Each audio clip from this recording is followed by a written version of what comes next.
So, peacoats. There's a bunch of different theories as to where the name comes from.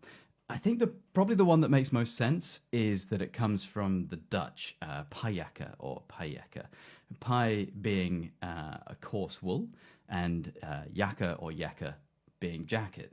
And then as the US and British navies took the design on board, that name kind of softened and evolved over time to peacoat that we use today. And if you look at the design elements, whether it's the oversized collar or the double-breasted lapels, these elements are in place because form follows function. The peacoat was made for sailors around about the 1800s originally, and they would have needed to be able to protect themselves from the conditions. So being able to pop up the collar and protect the back of your neck and your ears, and even being double-breasted, they could decide which way to fasten it depending on which way the wind was coming in. Even if you look at the oversized buttons, wearing gloves, the bigger the button, the better. And then if you look at the fabric, the wool would have been durable. It would have been antibacterial and moisture wicking to remove the sweat from the body. And even if you look at the fit, traditionally they were very slim, and that was because the sailors were up in the riggings, and so the last thing you wanted to do was to be caught up in those ropes. And so when these sailors came back on shore, the last thing they would have done is to get rid of a really high quality and warm jacket. So over time, they kind of became more part of fashion and civilian wear. And I think by the 1960s, 70s, you've got people like Robert Redford captured wearing them.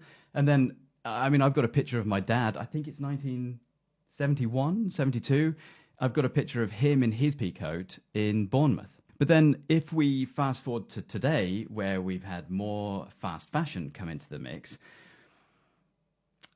by using polyesters and nylons and taking 5 minutes looking at the cut, they've stripped away all the functionality of a peacoat, and you're kind of just left with a visual replica of what it should be.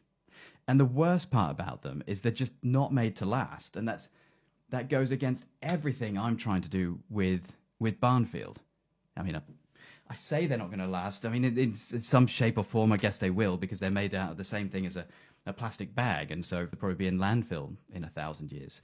But this isn't a lesson in sustainability. It's more just kind of me setting the tone as to what I'm trying to do with this peacoat. And what I want is to bring back those traditional elements. So I'm using a British-made Melton wool.